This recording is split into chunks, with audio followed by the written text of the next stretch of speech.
right now. All right. YouTube and Facebook, I see you. Let's go ahead and put you on one more account.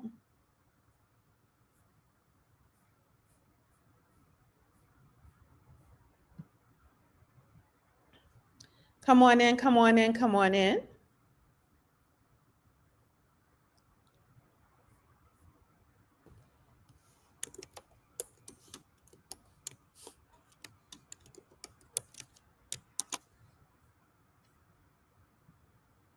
Facebook, Instagram, YouTube. Come on in right now.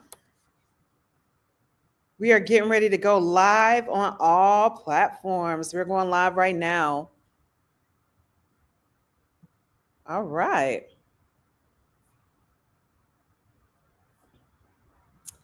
All right.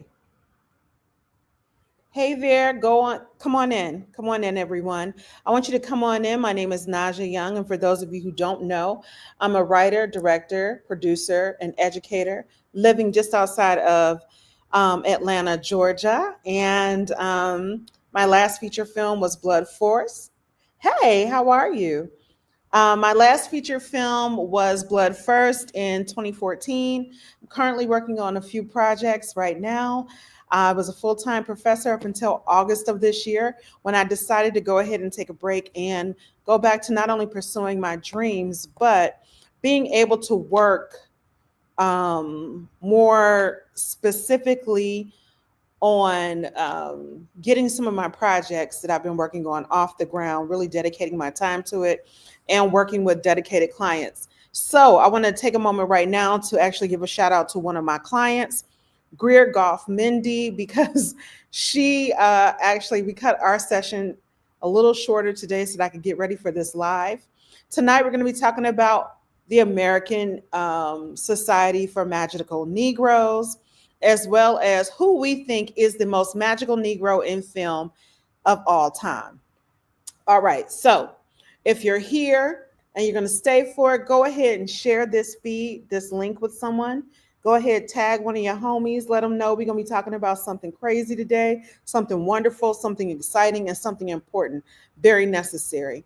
And what's very necessary is that we start to analyze and think critically about the images that we are being fed by mass media. Now, I am a filmmaker, proud to be a filmmaker. I've made dozens of short films, music videos, um, my own, and help people with theirs. And I've also made a feature film, working on other feature films, so on and so forth. And I'm saying all that to say is, as much as I love this medium that I am working on and within, it is problematic at times, especially when you look at the portrayal of people of color, specifically Black people. But we can also use that. You could talk about how Hollywood has a problem with anybody who is a person of color or a disenfranchised group. But this evening, what we're going to be talking about is the magical Negro. Now, if you've been following me for some time, what you do know is that we've been talking about the magical Negro all for the month of December. We did a whole series, right? The Magical Negro Film Series. So you all might be sitting there with yourself right now and saying, Naja, what the hell is a magical Negro? So I'm here to tell you what a magical Negro is. A magical Negro is a Black person in a film who simply exists as a method to solve the problems of the white protagonist. That's a main character in the film. They also have magical powers. So those magical powers could be the power to heal, the power to see the future. They could have the power to see ghosts. So in our series, we have been discussing this magical Negro trope that we see in popular Hollywood films. Last week, we discussed ghosts. In that film, Whoopi Goldberg played a magical Negro. Her character could see ghosts and talk to the dead. Well, she couldn't see ghosts, but she could talk to the dead and she could hear ghosts. And the ghosts she was hearing whose murder she had to help solve, even though she didn't really want to do it, was that of Patrick Swayze. We also talked about the film Green Mile. And in that film, Michael Clark Duncan plays the Magical Negro. In this film, Michael Clark Duncan could bring the dead back to life, heal sick people, make the lights like flicker on and off, all kind of stuff. And he was there and he taught Tom Hanks' character all of these different sort of life lessons. The Magical Negro always exists also to, of course, humanize or to humanize the white protagonist, to teach them something profound and wise. But within this trope, the Magical Negro never, ever, ever has any family or community that actually looks like them that they interact with. Okay. Now, we talked about Ghost. We talked about The Green Mile. And if you think I'm lying, please, by all means, watch the films on your own. Tonight, we were supposed to be discussing the American Society of Magical Negroes, which is a film that was directed by, I'll tell you in just a second. Okay.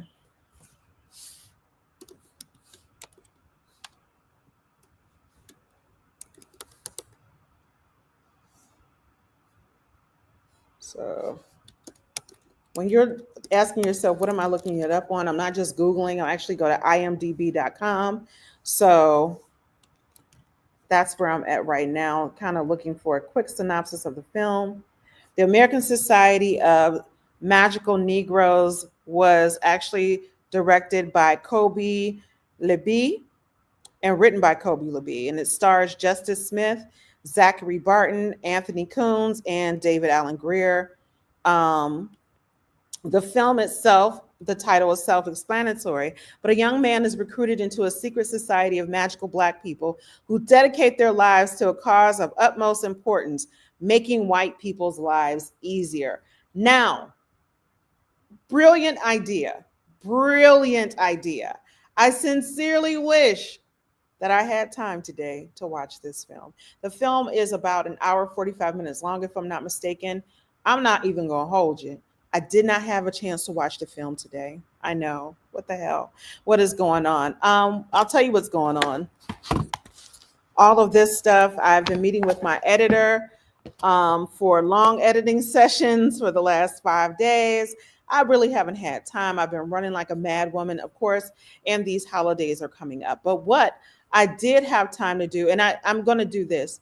So let's all make a promise right now. We're going to watch the film and then we're going to come back and discuss it. All right. I'll let you all know what my feelings are. We won't go live or anything, but what I'll do is I'll record something, post it, and then you tell me how you felt about the film. It's available right now on Amazon Prime. It's actually a Prime movie. You don't have to pay extra for it. So we should all go and watch the film. I'm especially stoked to, of course, support Black filmmakers. So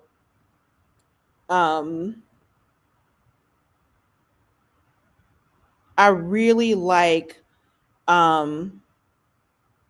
supporting Black filmmakers. I was just checking out who Kobe Libby is. And I really like the concept of the film. I think the film is much needed and very necessary. Now, I did have a student of mine, Tasia Orr, who said, Professor Young is problematic. It's problematic. So before I pass judgment on a film that I have not seen, I'm going to watch it before I tell you all about whether or not I think the film hit the mark. From what I was told by this student, whose opinion I respect, by the way,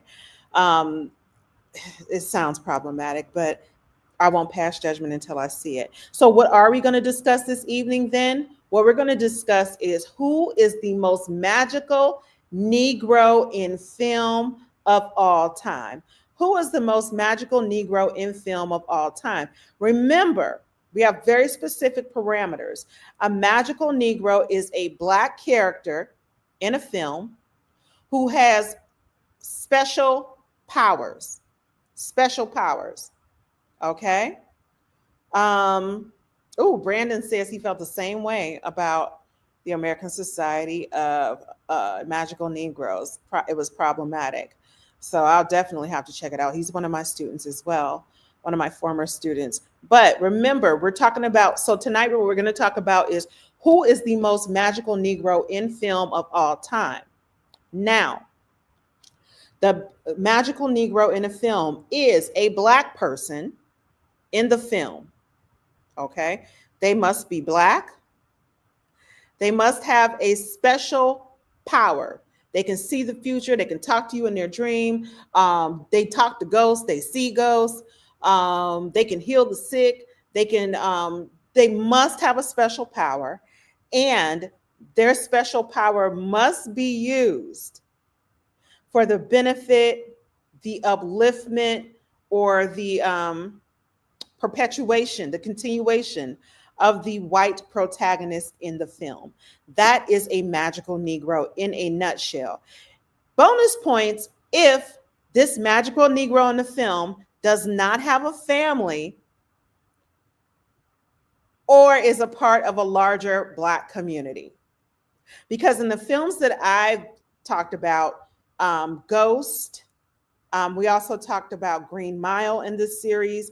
I also mentioned The Stand, because Green Mile and The Stand were both written by Stephen King, and Stephen King loves, let me say it one more time, loves a magical Negro.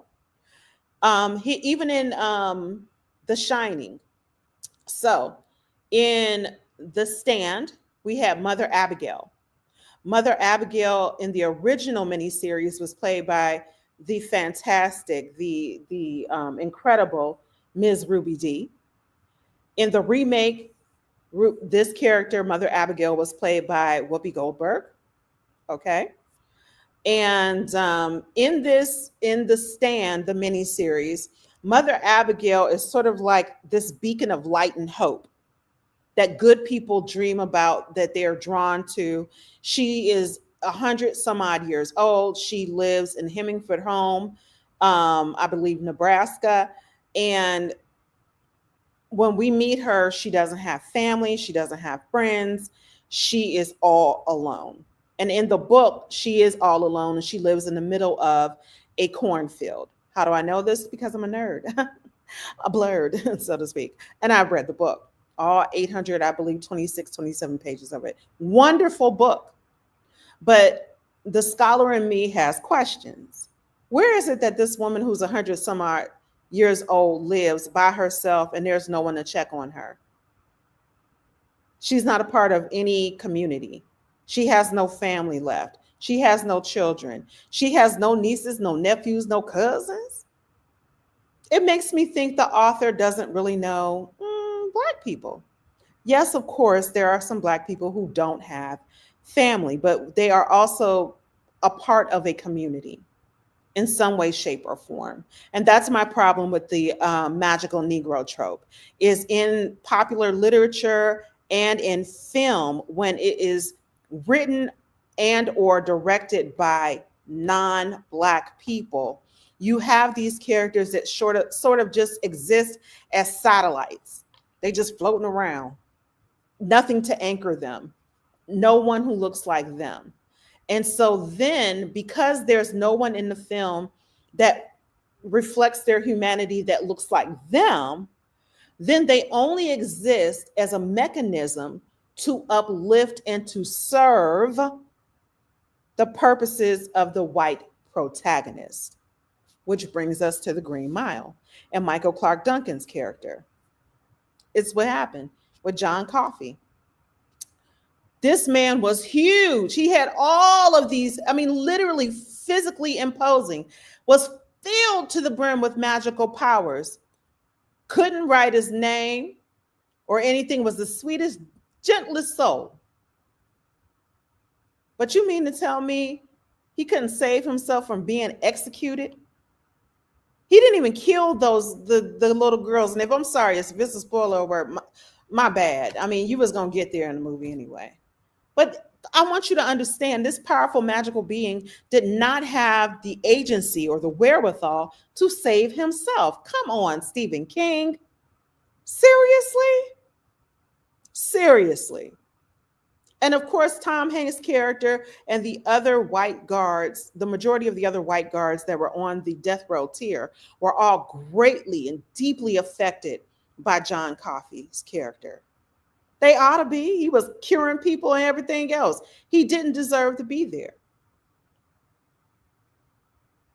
It's one of those things, right? So that's a magical Negro. If we look at Stephen Scatman Crothers' character in The Shining, okay, in The Shining. So I only refer to The Shining, Stanley Kubrick's The Shining. I also read the book, but if we're talking about The Shining, clearly to me, the more masterful iteration or adaptation of Stephen King's book, The Shining, is the 1980s Stanley Kubrick version. And so when we're talking about that, I'm just looking up the character's name because in my head, Halloran. Halloran was a Black man. He was a cook at the resort. And he also had The Shining. He could communicate with his mind with Danny. Okay. And Danny was a powerful, he had powerful telepathy. And Scatman Carruthers talked about his character Halloran talked about having what his grandmother called was the shining. So here we go, another magical Negro in a Stephen King book. Now, if I'm not mistaken, Halloran does not die in the book, if I'm not mistaken, but in the film, in the Kubrick version of the film, Jack's character kills, it just kills him. Jack Nicholson's character, who is Jack Torrance, kills Halloran when he comes back to try to save Danny and his mom. I mean, and kills him in a very brutal, very graphic way with an axe.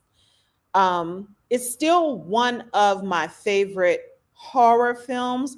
And don't get it wrong. It's the film in and of itself, I think, and the book, but more so the film, because these are two, I judge them as two separate artistic entities that are related by a thread, right? Or a few threads. But in the movie, you have Jack Nicholson portraying a struggling author who is an alcoholic, a recovering alcoholic, who is also verbally abusive and has at least been physically abusive to his son. He's very verbally abusive to Shelley Duvall's character, who is his wife. And in the film, he has a line when he's talking to one of the ghosts. He goes, "White man's burden, Lloyd, white man's burden." I could do a whole lecture, but I will spare you about this film. Yes. However,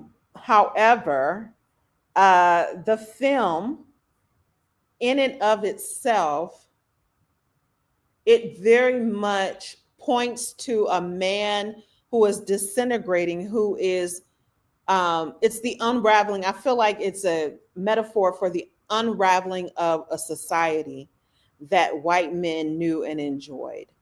And when he feels like his power is being threatened, here you have, it's the 1980s, and you have his wife who is, we're moving out of women being traditional homemakers. I'm talking about white women moving traditionally, as moving out of the home as traditional homemakers, who you also have, this Black man who is addressing, who at the beginning of the film addresses Jack and his wife and child as if they're all equals, as if he's a host, to them and all of this stuff. So I really feel like it's about the unraveling of society, and the hotel is this metaphor for society that is being haunted by the ghosts of the past. And the ghosts of the past are racism, sexism, all the isms. right? And Jack is being haunted by all of these things.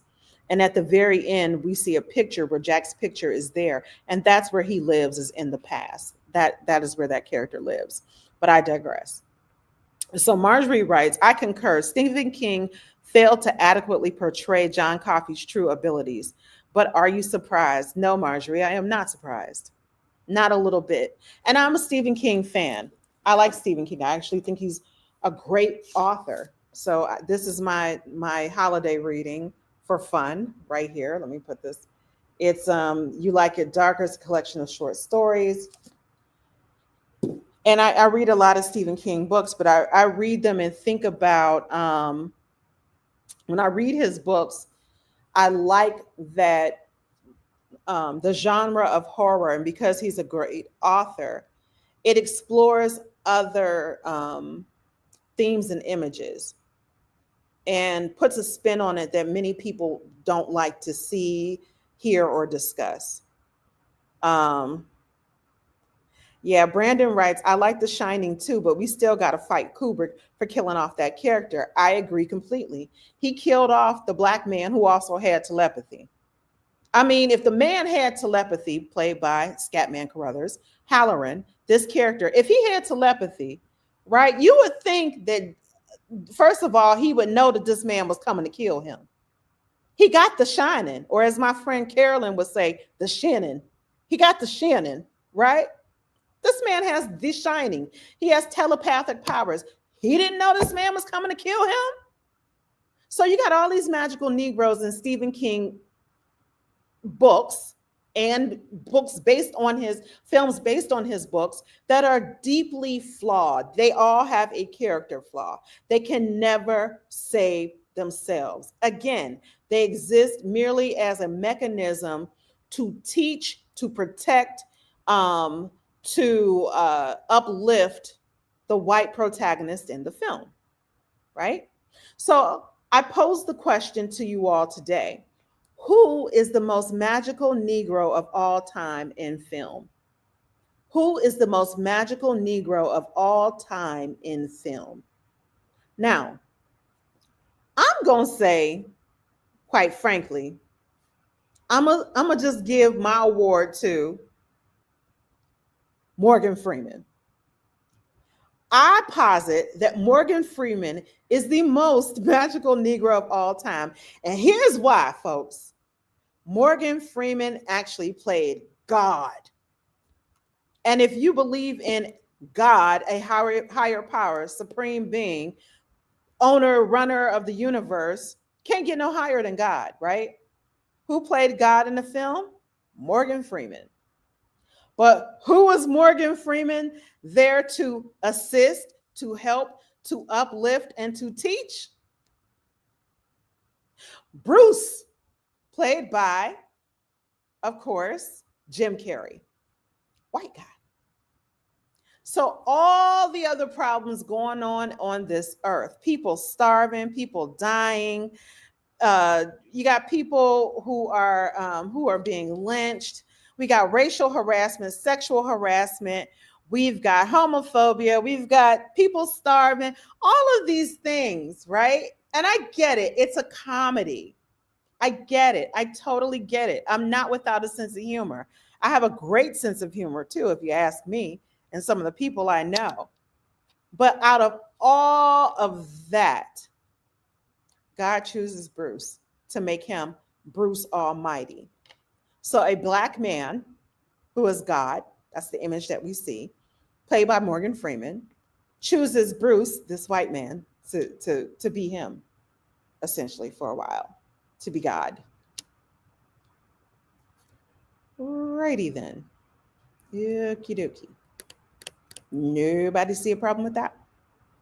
Nobody? Anyone? Bueller?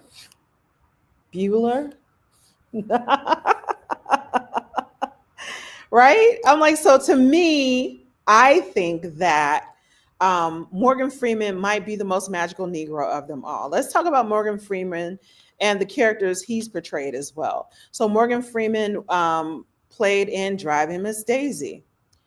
I got to keep it real before we even get into that. Child, I did not watch Driving Miss Daisy. That is not, that ain't me. I just, some people love it. And when I say some, I'm talking about Black people.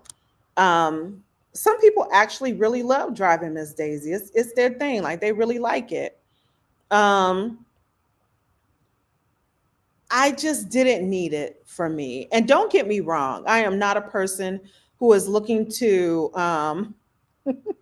Davis said Morgan is magical. Um, I do understand that Black people were in um, service roles, as service positions in the workforce, especially when it was highly segregated. It's still segregated, by the way. There's still systemic racism, but less opportunities decades ago for Black people, for educated Black people.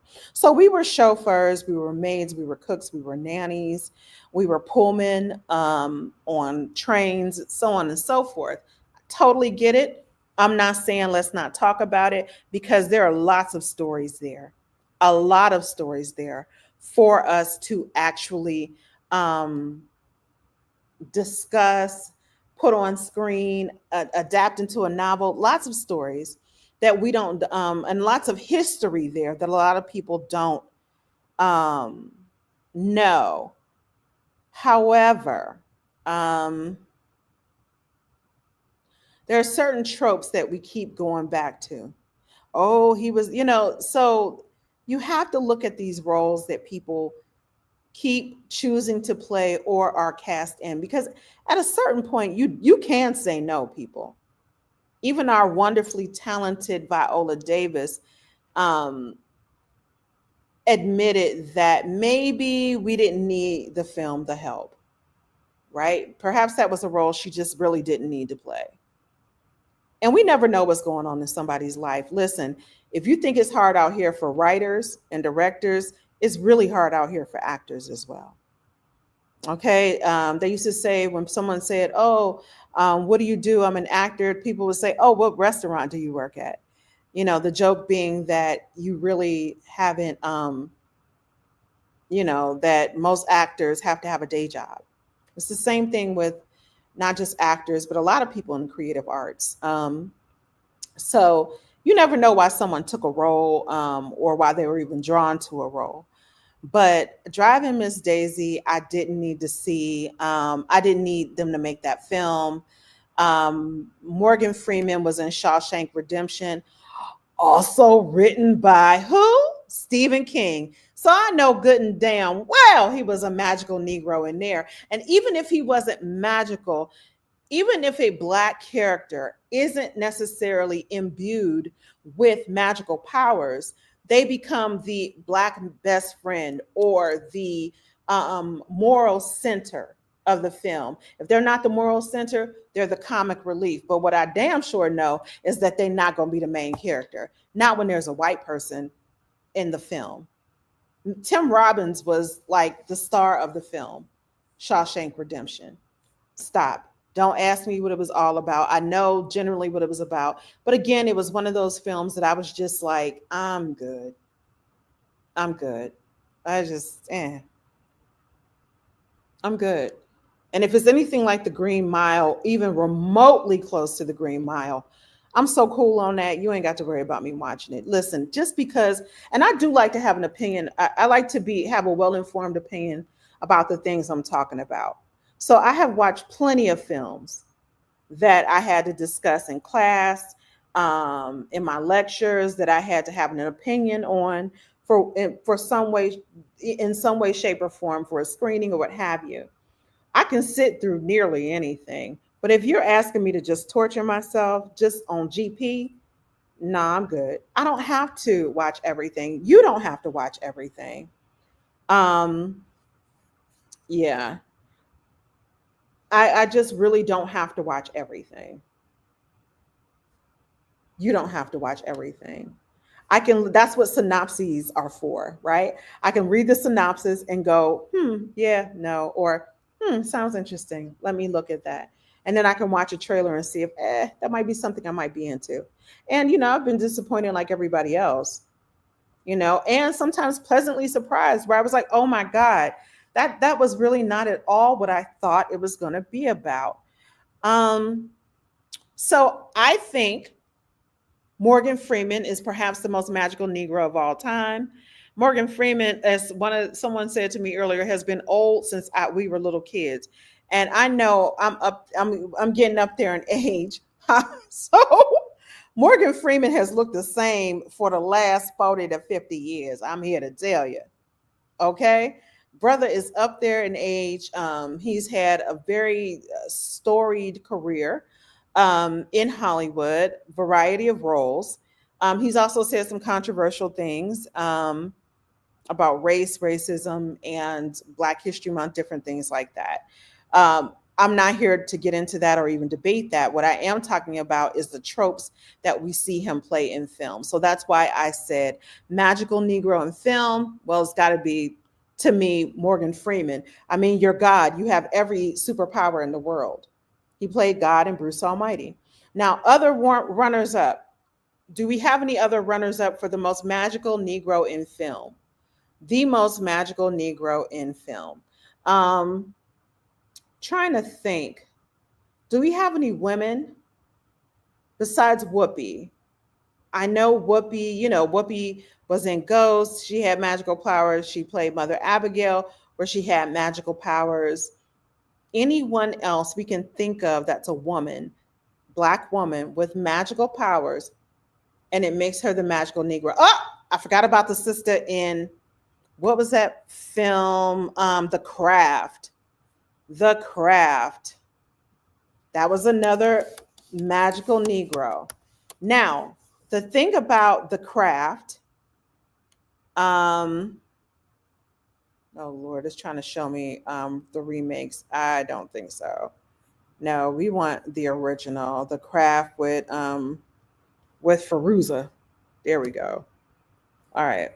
So The Craft. If we go back to the film The Craft, which stars Nev Campbell, Fairuza Balk, and Rachel True. Rachel True is the Black girl in the film. She's a Black character. Can someone tell me what her actual, she was definitely in Half and Half, Brandon. When we talk about Rachel True, she talks about her career in Hollywood as basically being cast as the Black best friend. And I think she really gave an honest interview about it. And it was so good because she even's like, look, they cast me as the Black best friend in all of these things. Even if we think about the 1996 film, The Craft, and you asked me what was her major storyline. What was her storyline in the film? What were her significant lines of dialogue within the film? Can anyone tell me? And I say she was a magical Negro in that they did all eventually come up. They learned how to become witches. Like they taught themselves to become witches in the film. And they were able to use their magical powers together and separately. Brandon, are you saying her magical power was racism? Is that what you're saying? Or are you saying her most significant role in the film was just racism? Because I'm like, look, I saw that film. I've seen it more than once. I can't tell you a bit of dialogue that this girl had, or what was her major, her story. I can't tell you, because that's how, as far as the plot of the film goes, you have plot A and plot B. Her plot was somewhere around F or G. I can't tell you. Was the idea that her hair fell out? No, or was that another character? But Rachel True, she was another, she played another magical Negro. She was a witch. She was a witch in The Craft. Is there another one? I'm trying to think of another one. So I posed this question on my Facebook page as well, and people were putting, Magical Negroes down, and they were naming some actors, and I was like Sidney Poitier, and someone else wrote Bill Cobb. The thing about Sidney Poitier and Bill Cobb is I can't recall a role where okay, I can't recall a role where Bill Cobb or Sidney Poitier actually had magical powers. So in this trope, the magical Negro, they don't necessarily fit into that. Okay, yes, they were magical because of their acting ability in their talent, but we're talking about this trope in films where someone is a magical Negro. They actually have magical powers. So Brandon writes here, the main arc of her character was to get back at her racist classmates. Okay, cool. Uh, it might have been helpful. Maybe it would have rang more, it might have been more authentic or rang true if, or how's this? It might have been more memorable if, hell, if it was more memorable. If you gave them some better action, some better dialogue, it might actually be memorable. Because I'm like, it's just not memorable to me. That film came out the year after I graduated from college, so I remember the film. I remember watching it more than once, and there were some great performances in the film. So don't get me wrong. If somebody's sitting out there and thinking to themselves that I'm some sort of hater, I'm not a hater. I'm a truther, and you can't hate you can hate the truth, but you shouldn't. I'm just here telling you the truth. I'm not hating on anybody's career. I'm not hating on anybody's films or anything. Film is an experimental art form, by the way, when you're doing it correctly. Sometimes you swing and you miss. Sometimes you knock it out the park. And it's really a good film. And you have to understand that everyone is watching a film from their own personal frame of reference, from the lens and the view of my own experiences. I am watching and experiencing this piece of art, this film that you've put in front of me. So how dare you as a filmmaker get angry when someone says to you, you know what? You talked about this, but I just don't think you did a good job at that.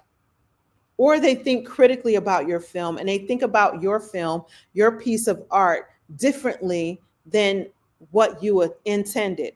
Once you release that out into the world, it is what it is. It has a life of its own. And sometimes as artists, we have to learn how to release things. Release it, let it go. It's going to take on a life of its own. That's what you want for your artwork. I don't care if it's a painting, if it's a novel, or if it's a film, the genre I particularly work in, the industry. It's a film. It's going to take on a life of its own. And you can't control it at a certain point. Most of us try to put out a decent product, something we can be proud of, something that stands the test of time. We have our own various reasons for putting work out. Sometimes you do need to feed yourself and to pay bills. Other times it's an artistic journey. It's like your artistic vision quest, right? And everybody's going to have a first film, and your first film and your last film shouldn't look like the same thing if you're growing and progressing as an artist, right?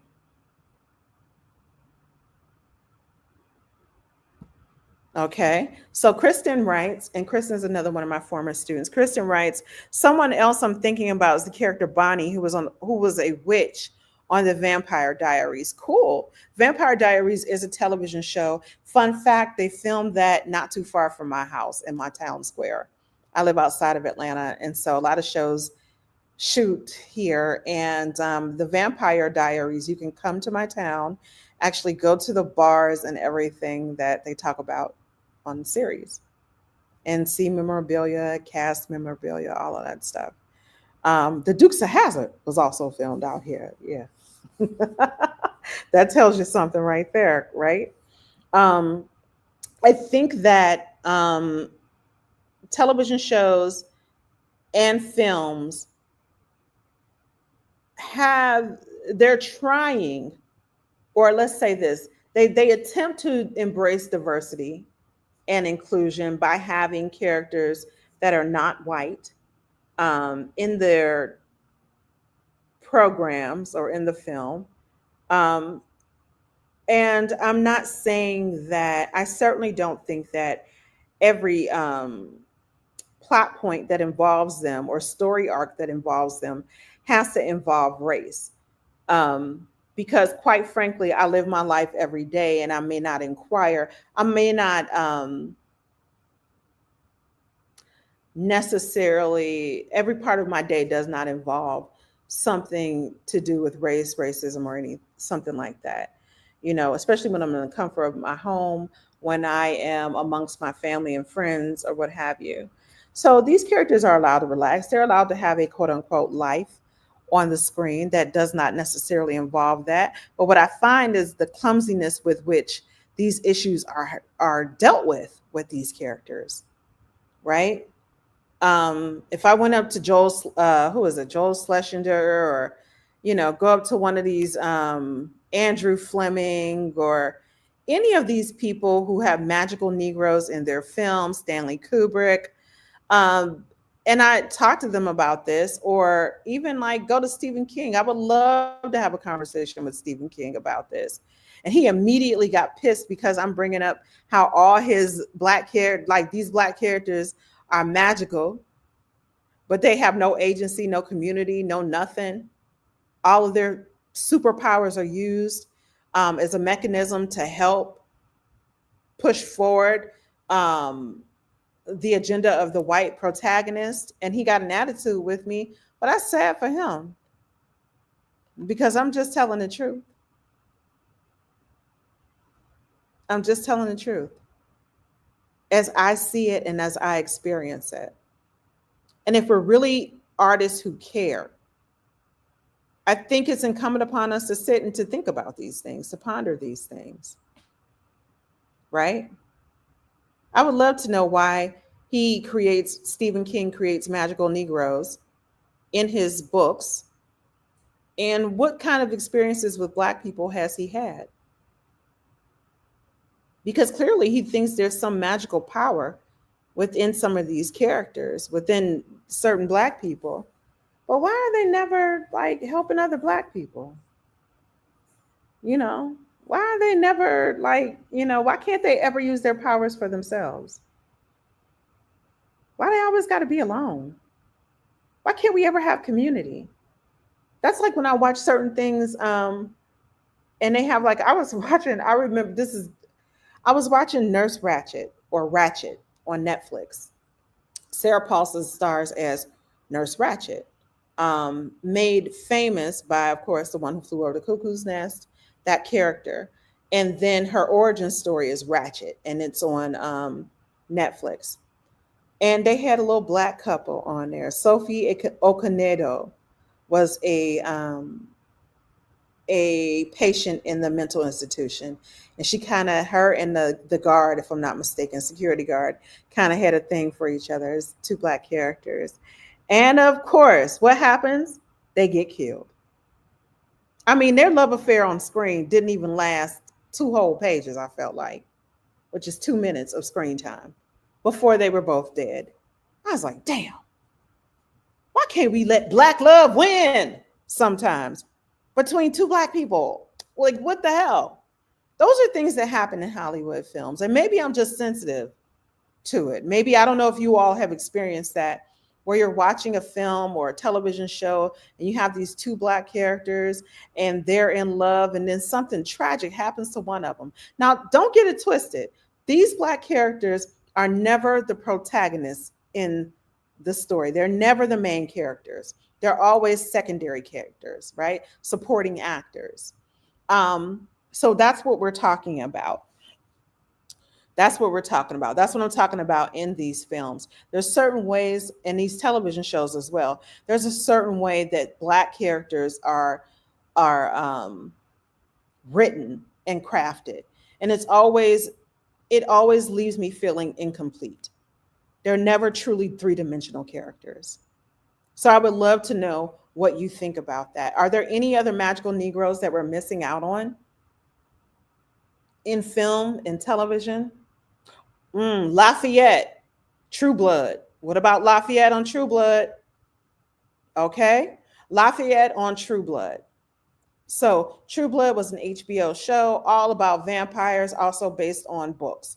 Lafayette, I'm not sure if the character, because I know Tara in the books was not black. In the television show, she was black. And her cousin was Lafayette, who was also black. Lafayette discovers that he's a medium, probably around season 5 or 6. He discovers that he's a medium. Um, and even in his being a medium, and once he really becomes understands his power by like season 6 or 7, again as the Magical Negro, he couldn't help himself. And I remember when it was just, again, and I like Alan Ball, but that show has some problematic ass moments. Um, Really problematic moments. My problem with Lafayette is he becomes a medium again.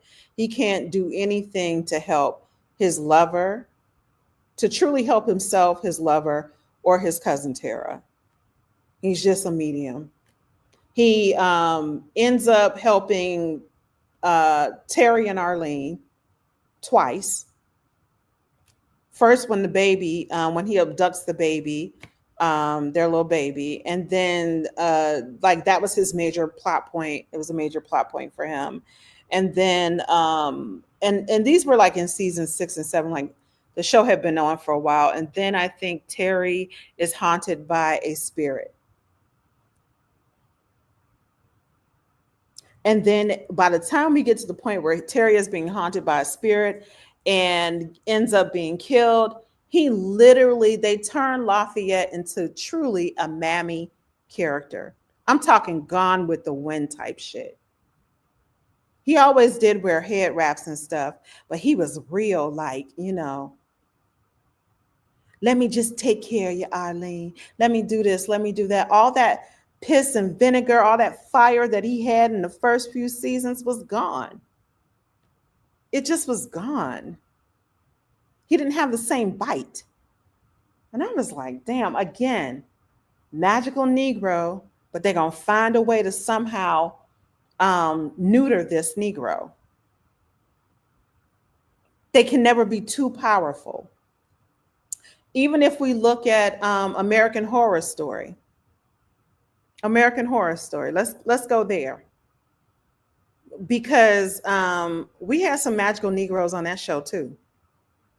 Right? We had Angela Bassett as Marie Laveau. But she still wasn't as powerful as the white witches. And how's she poor? She's been around for hundreds of years. Hundreds of years. Beefing with the white witches in New Orleans. But I'm like, how she making money doing hair in the, I get it. They say Marie Laveau was a hairdresser, all these different things. And by the way, a lot of the stuff that we have come to accept or know about or think we know about Marie Laveau is all conjecture and a lie built to romanticize New Orleans.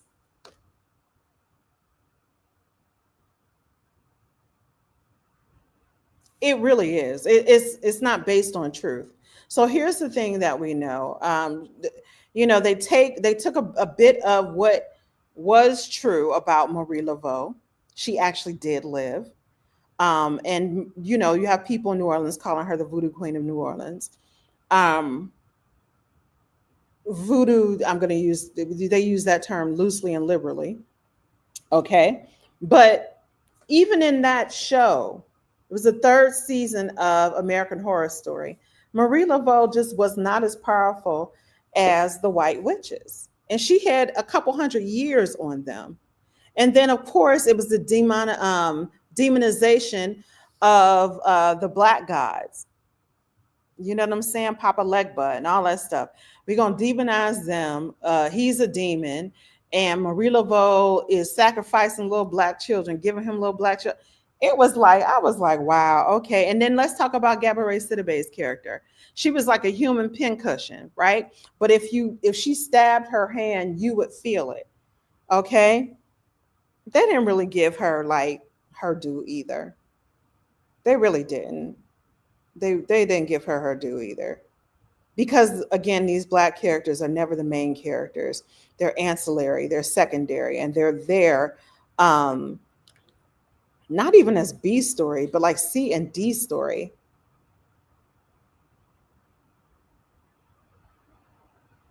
Which means we never explore their characters fully. We never explore, I mean, their backstory isn't given the same care and attention as their white counterparts. And there are huge limits on their power. How come Gabourey Sidibe's character couldn't be the Supreme in Witch 3? I mean, in season 3 of American Horror Story. I don't know. We gotta ask Brian Murphy what had happened. So, what did Brandon write here? Question. So Brandon writes, we've established that the opposite of the magical Negro trope is the white savior trope. I wanted to know, where would the black savior trope fall within them and if it exists? Brandon, oh, y'all see why I love teaching them. Such a smarty, such a very intelligent question. Can we think of any, well, the black savior in films and in television shows is generally, I would have to say, in the supporting role. They're always the supporting characters to the white main character. So I guess the real question would be, is there a black savior trope in which the black savior of a film saves black people? Because in Hollywood films, I would argue no, not necessarily. I would argue that the black savior in these films still primarily saves white people, unless we're looking at something based on a true story like Hotel Rwanda and Don Cheadle's character. Are there others? Can you guys think of other black saviors where the black savior of the film, savior meaning they go in to save people, not a messianic character, but they go in to save people, where the black savior saves black people, not white people? Can we think of a film where that occurs? The only one that comes immediately to mind is Hotel Rwanda. But like I said, that's based on a real story. A film that comes out of Hollywood. That's a great question, Brandon. Brandon also writes, if you're wondering where this question came from, I'm currently thinking about another one of Morgan Freeman's well-known films, Lean on Me, which can be considered problematic. True. And I think the film Lean on Me is problematic now because, of course, we would think that Joe Clark, if I'm not mistaken, the character he portrays, is not necessarily, he wouldn't be viewed quite as kindly maybe in our current climate, right? In the way that we deal with children and young adults. He does come in, of course, the film portrays these black teens in the film as animalistic, and he comes in like a real taskmaster, aka zookeeper. Again, but that film, Lean on Me, is based on a true story of an actual high school in New Jersey. So when we think of black saviors in film, do they only exist if we are talking about a true story? If these films are based on a true story? Or do they exist in a different way? Can we point to, do we have other examples?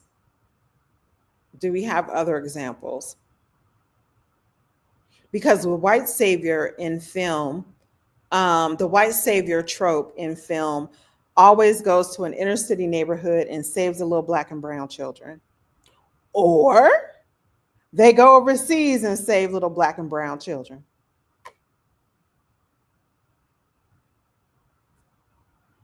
Right? That's the white savior trope. Um, they come and civilize and teach English and all of these things. So let me go to this. I bring all of these things up to you all because you have to think critically about the types of things you're consuming mentally. I was blessed that I had parents that genuinely talked to us about what we were watching. And I ain't gonna lie, as a little kid, all I wanted to do was just watch Silver Spoons and a different, different strokes and be left the hell alone. But Yetunde will always, that's my mom, have to break it down for me. Because if she let Hollywood and television and movies raise me, so to speak, I really would not be grounded in reality. It would have been a much ruder awakening for me as a young adult and as an adult. My mother made it very clear, hey, this is what's real, this is what is not real. Um, so, yeah, okay, Luke Cage. Luke Cage. That film, and Luke Cage was like a superhero. Am I right, Christian? Christian, it was Luke Cage was a superhero, right? It's coming from I think the Marvel or the DC universe. It had superhero powers. So Marjorie writes, Harold Perrineau has had notable roles in several TV shows, right? Um, including Oz, where he played Augustus Hill, Lost, where he played where he played Mike Dawson, and From. I love From, by the way, guys. If you like speculative fiction, fantasy kind of thing, you should watch From. It's very good. He plays Boyd Stevens. Um, and she's asking me, do I think that these characters that Harold Perrineau has played represent the Black savior trope? Very good question, Marjorie. Marjorie is a dear friend of mine, my Chatham sister, one of my college sisters. We've been friends since we were like 18 years old. I won't tell you how old we are now, just maybe 5. We've only known each other apparently for 5 years because we're still only 23, correct? No, seriously. I would say that definitely he is a Black savior, and he has taken responsibility for an entire town of people. And I think the TV series is actually quite unique because in most shows it's the white guy. It's the white guy um, who becomes the erstwhile leader of the group. The example for this would be The Walking Dead, Rick and The Walking Dead. Correct? That person would be the erstwhile leader. In From, it's actually Harold Perrineau's character, Boyd, who becomes the leader of this group of survivors, of people literally trying to survive day by day, moment by moment, against real and imagined monsters, and against, they're trying to even just keep their sanity. And so I think that his character is unique. It's very unique. On Oz, when he played Augustus, if I'm not mistaken, he was in a wheelchair. He was more like a moral compass, I would say. And in Lost, I tried to rewatch Lost. I loved Lost, and subsequently love a lot of shows that the creators of Lost and those folks have gone on to do. I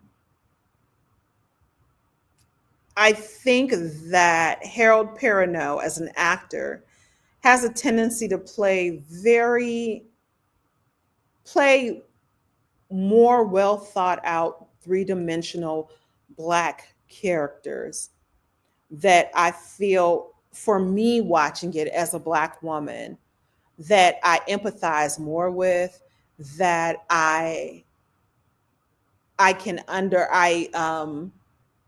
that I find that they let his humanity shine through, because I think that's a problem with Hollywood, is letting our humanity shine through, but also allowing us to be strong in our identity and in our presence, if that makes sense. Um, okay, so we have some other ones. So Luke Cage is definitely a Marvel superhero. That's what I thought. I saw the first season or part of the first season.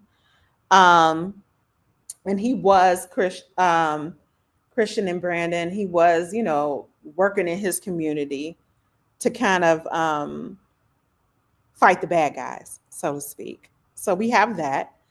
But if you think about it, y'all, we really struggling on some of these questions. We struggling. We on the struggle bus.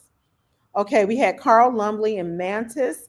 See, David, you taking us way back. Carl Lumbly and Mantis. I know exactly who you're talking about, but did I ever watch Mantis?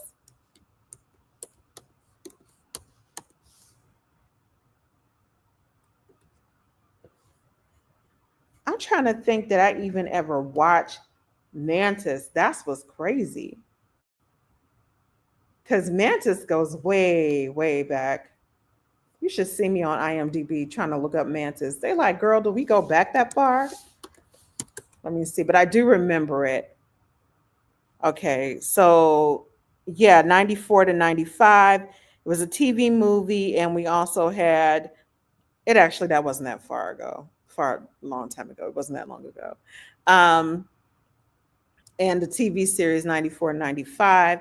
A paralyzed African American scientist builds a powerful exoskeleton in order to walk again and uses his new abilities to fight crime. That's pretty cool.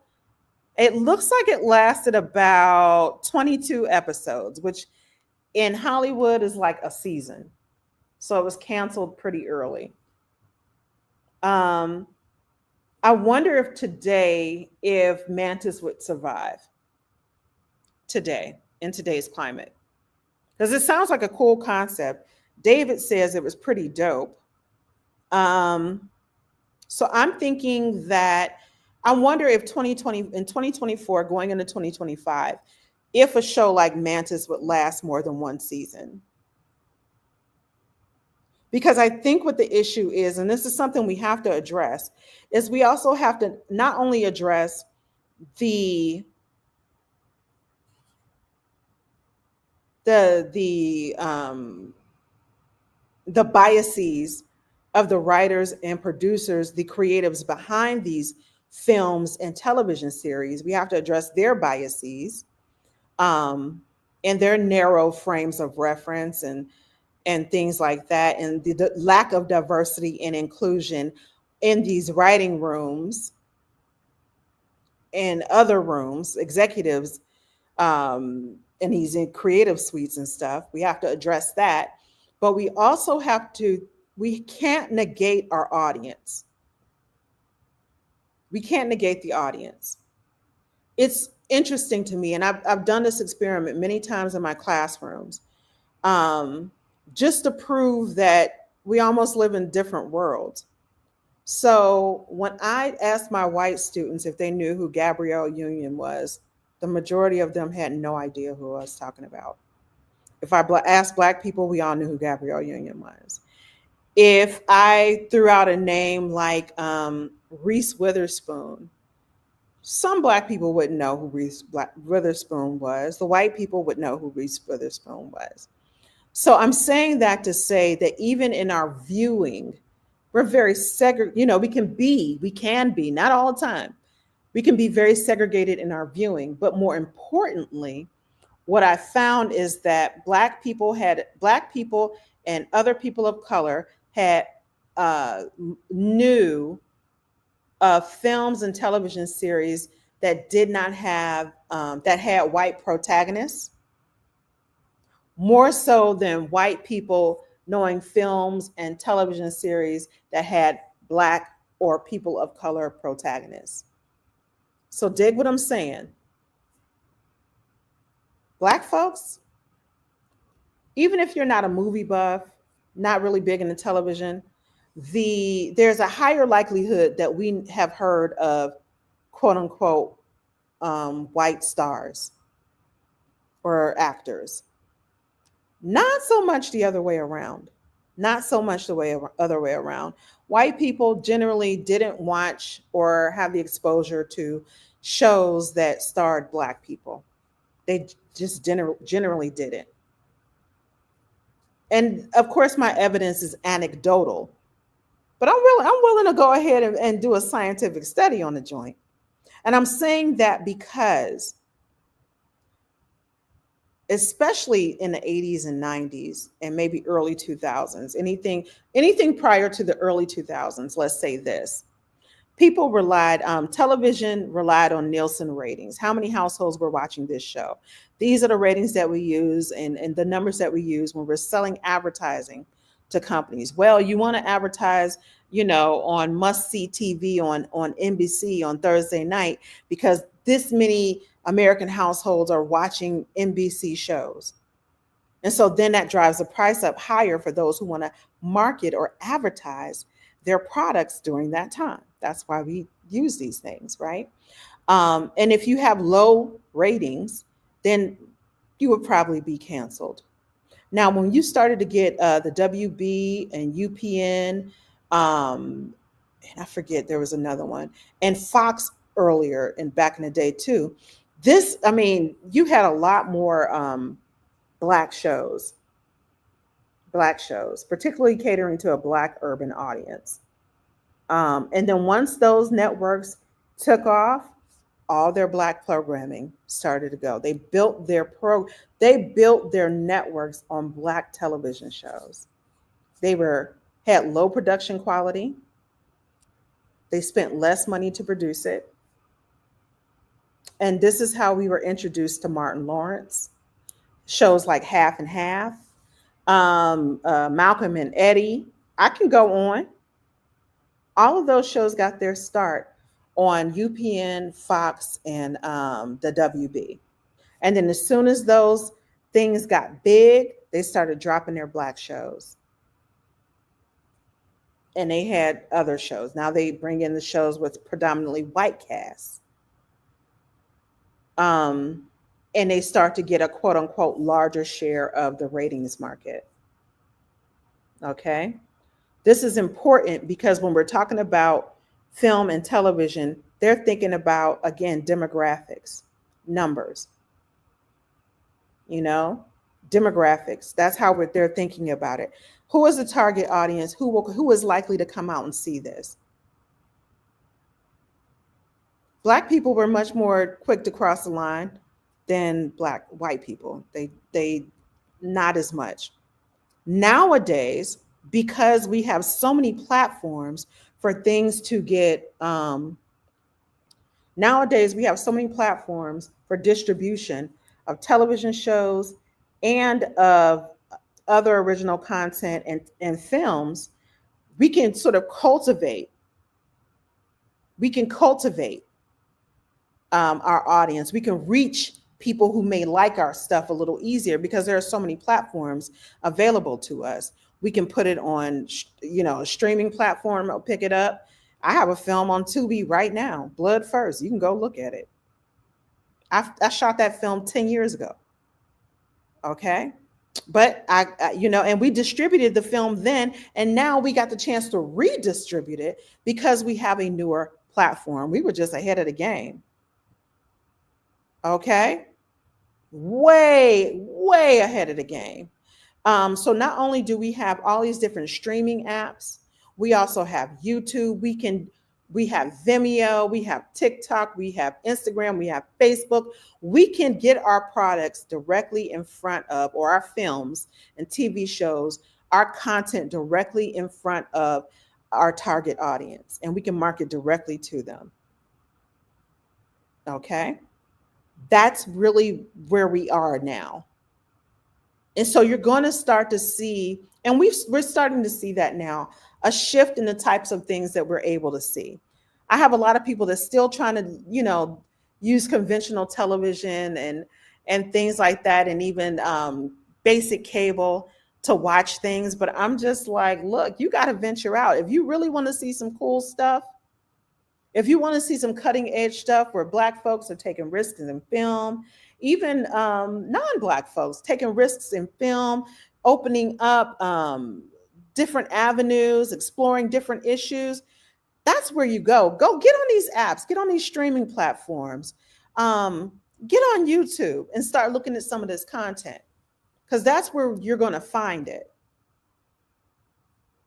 Brandon writes, I remember seeing a post from a black film student talking about how their white classmates got offended at them for not knowing a classic white film. She then asked, do they know any Black classic films? Exactly. Right. If you were to look at the top 250 films of all time as written by, who did this? I'm trying to think. I'll tell you. This is a list. 250 greatest movies of all time. You can look on any one of these, any list. IMDb. You can go to the British Film Institute, AFI, American Film Institute. I can tell you right now, you probably can count the films that are helmed by Black people on one hand. Because I looked at AFI's list and I found it to be predominantly white and male. Period. So, yeah, Brandon, I'm not shocked. When I tell people, I'm like, I have no desire to watch some of these things. And you know what? I've been surprised about the types of films, some of the films that I do like. But like, if you're asking me if no, some of these things, no. I'm like, I just don't find it enjoyable. Not that everyone in the film looks like me, but or that you have to have a Black person in every single film, because that's what people who are resistant to inclusion and diversity always say. And basically, people who are racist, because we're just not going to BS each other anymore. The first thing they say is, well, Black people don't have to be in everything. And I'm like, you are certainly correct. There are some things, and I'm just like, no, maybe a Black person wasn't there. But you ever just sit and think, why? Or is that even, because they love to point to history. This is a film about medieval England. There wouldn't have been Black people there. Wrong. We were there. We were everywhere. Black people marched when the Romans conquered Britain. You know who some of the Roman soldiers were? Black people, Africans. There's a whole documentary about it. There's a whole document. You don't have to believe me. My students will tell you, I'm like, go look that up for yourself. I don't have a reason to lie to you. I don't have to invent facts to make myself feel important or make my people important. It's the truth and it's out there. You need to be asking about why. Now, why am I so ignorant? Why didn't I know that? Instead of arguing with me. Okay. So yes, these things are historically relevant. That's right. And when they often talked about the Moors, thank you, Christian, they were often talking about brown or dark brown people who look like me, who look like most of you. It's just facts. And also, our existence is not simply our existence, our humanity should not be measured against, like, Europeans can't be the measurement for humanity in history. How often we interacted with Europeans, that doesn't make any sense. It just doesn't make any sense for this tiny little continent to hold so much importance in the world, being the center of everything by which we all compare ourselves to. No. So while you're doing a film about medieval England, fine, cool. You don't want to do a film. I mean, you don't want to cast black people in it because you think it's you erroneously believe that black people weren't in medieval Europe. I don't care. I really don't. I do your thing. I'm gonna do my thing, right? But I think that but I am interested in seeing a film about what was happening in Africa in the 1400s. I would love to see a film about the kingdoms of Ghana, Mali, and Songhai. I would love to see a film about Queen Candice, who people know as Candace. I would love to see a film about Queen Nzinga. I would love to see a film about the Benin Empire that was based on some veracity and truth. I would love to see that. Shaka Zulu, the miniseries wasn't perfect, but damn it, that miniseries starring Henry Sele as Shaka was my jam. A lot of people loved it. Loved historical fiction or historical drama. It was really quite good in a lot of ways. They had all the things, drama, everything, intrigue, espionage. Oh, it was so good. Right? So we're going to wrap up in a second, but Brandon says, I remember seeing a post. Okay, so I already put that up there. David says, was Tad Lang from The Love Boat a magical Negro? He wasn't a magical Negro, but he was definitely, he was somewhat magical, David, but he did not have magical powers. He was more so, if you think about Donald Bogle's book, Manny Coon's Bucks, and Mulattoes, he was more of somewhere, he was again comedic. He was our comedic part of the comedy of the show, right? He was there for the comedy. Who and people don't know, a lot of people don't know, Tant Lang went on to direct a lot of television shows. He actually is a director, right? He directed a lot of things. Marjorie, this is perfect. I would love to see a movie on Nanny of the Maroons. Exactly. I want to see movies about the Maroon communities. I saw one, Quilombo, which was about Zumbi, who had a Maroon community in all these escaped Africans in Brazil. And they lived out in the mountains for like hundreds of years and stuff like that. Or a couple hundred years were able to fight off the Portuguese. I want to see those types of films. Where are they? So Marjorie writes, what are your thoughts on the representation of mammy characters as the black trope in movies like Gone with the Wind, Imitation of Life, Juanita Moore, The Help, and Tyler Perry's Medea franchise? Okay, so I'm going to answer this question.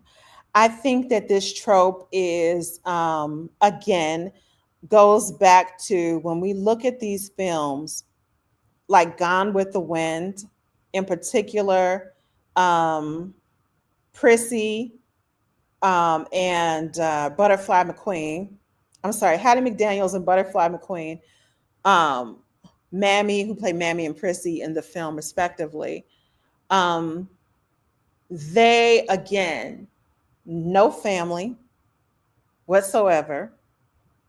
Their main concern, their only concern, is the white people that they work for. We have no community. We don't even have, in those films, there is no community within us. We're not supporting one another. We don't have families. We don't have anything outside of the white people. So you only see us in our assistance and our servitude of whites. In Imitation of Life, it's interesting that you bring that up because I felt like in Imitation of Life, I love that film. The with Louise. So I like the 1959 version with Juanita Moore. That's the one I was seeing more. The 1934 version is a little harder to get your hands on, but essentially, this black woman goes to work for a single white woman. The white woman has a daughter. The black woman has a daughter. The black woman's daughter can pass for white. Her name is Sarah Jane. And in the film, Sarah Jane just does not want to be associated with her mother, who is the housekeeper slash cook for the white family. And her mother can't understand why she just won't accept her station in life. And, just be happy being a colored little Negro girl, and why she won't date the chauffeur and all of that. And a lot of people, black folks I know, don't like the films. I actually liked it because I felt for Sarah Jane. How would you like it if somebody limited all your dreams, telling you the best you had to hope for in your life was to be a maid, a cook, a nanny, or in servitude in some way, shape, or form to white people? So I always felt for Sarah Jane. I thought Sarah Jane was on to something. That's what I thought. And we're talking, of course, now about imitation of life. Yeah, Sarah Jane treated her mother pretty poorly. She did. And I'm not saying that was the right thing, because her mother truly loved her. And at the end of the 1959 version, there's this big mama, like she's crying at the funeral, all of that sort of thing. And she treats her, like I said, she treats her mother pretty cruelly as an adult, especially when people find out that she's actually black, quote unquote, and not white. But I think that everybody, the way that the film was made was to make you really despise Sarah Jane for wanting to be more and for wanting to be white, and have more sympathy for her mother. I didn't feel that way. I felt like I had sympathy for her mother, but I understood Sarah Jane saying, I want more in my life. Not only do I want more, I fucking deserve more.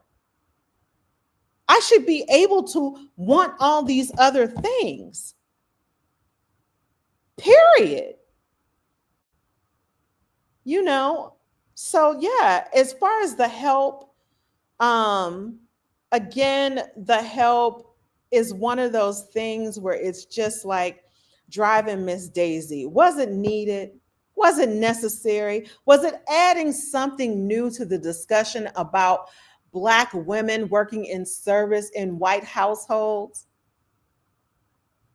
I didn't even see the help. I can't even lie. I know major plot points. I know something, but I didn't have a desire to see it, because I honestly didn't think, and I'm relatively certain, and I could be wrong, that it doesn't add anything new, imaginative, or insightful to the conversation about Black women being maids in white households.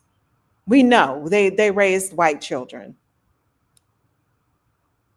That's not what's important to me, though. I want to know about those Black women's families. I want to know how they really spoke about white people when they went home. That's what I'm interested in. I'm interested in that Black woman's home life. I'm interested in that Black woman's marriage. I'm interested in that Black woman's children. And if she wasn't married, didn't have children, all that, I'm just interested in her life. I'm not interested in her life of servitude towards someone else. Give me a break. Tyler Perry's character, Medea, the Medea franchise is a whole other thing, but it is very much a different trope. It's similar to a mammy trope, but it's really a trope of, it does, perpetuate the idea of Black women being, quote unquote, sassy with the sassy comebacks, violent but loving and caring. And yeah, I think some people, there's a ring of truth to it, because even despite ourselves, I think despite some of our best intentions, some of the stuff we will laugh at is funny. But I got to be real, like, it's not really my cup of tea. Ain't no dragons, zombies. No new conversations about, issues that I think are important. So Yeah, I mean, it's not my thing. I'm not going to yuck somebody else's yum. You might love Tyler Perry films out there, you guys, but it's not my type of, it's just not my cup of tea. I like science fiction, fantasy, speculative fiction, all of those different types of things. I'm a Black Mirror type of gal. If you were wondering, I'm more of a Black Mirror type of gal. I'm more of a Game of Thrones, Dune prophecy type of gal. So those are the types of things I really gravitate toward. Listen, you guys have been freaking amazing. Next week we're not going to meet. I know it's the holidays. um I want you all to be safe during these holidays. I want you to protect yourselves and protect others, and more importantly, even if you don't really celebrate Christmas or Kwanzaa or anything like that, that's cool. I think that's great, but I want you all to, if you're going to be with your family and friends, love on them hard, because tomorrow is not promised. I want to offer up prayers and peace for a close friend of my brother's, his nephew. We all have these, even though we're not related by blood. He calls this young man his nephew, who is, if you all could take a minute and just lift him up in prayer. His mother's name is Paris. He's going through a lot. This young man, we just pray for a swift recovery, healing recovery for him, and comfort for him and his family. I want you to take a moment right now and thank God for somebody in your life. Thank the Creator for somebody in your life, and let people know that you do love them. Go and enjoy yourself. Enjoy your people, even if you ain't about the commercialism and the capitalism with the holidays and all that stuff. God with Black Power, all that stuff. Go on and love on somebody and let somebody love on you. Thank you, Marjorie. Thank you, Brandon, David, everybody, Kristen, um, everybody on YouTube, Facebook, and Instagram. If I didn't call your name, it's not because I don't love you. Um, I think you're amazing. Thank you for supporting me in my journey. Go ahead and go to my website, orumilasdaughter.com. I'll go ahead and put that up for you guys. Go to my website, check it out. Um, if you're interested in writing your own movie, or if you need an editor for a book, I'm a copy editor. I do dupe line editing and rewrites with my clients. I'm also a film educator. I have an MFA in film production from Florida State University. I've been teaching in higher education as a professor of film and entertainment studies, digital media for the last 10 years. And I'm a writer, director, and screenwriter. You all have been totally friggin' amazing.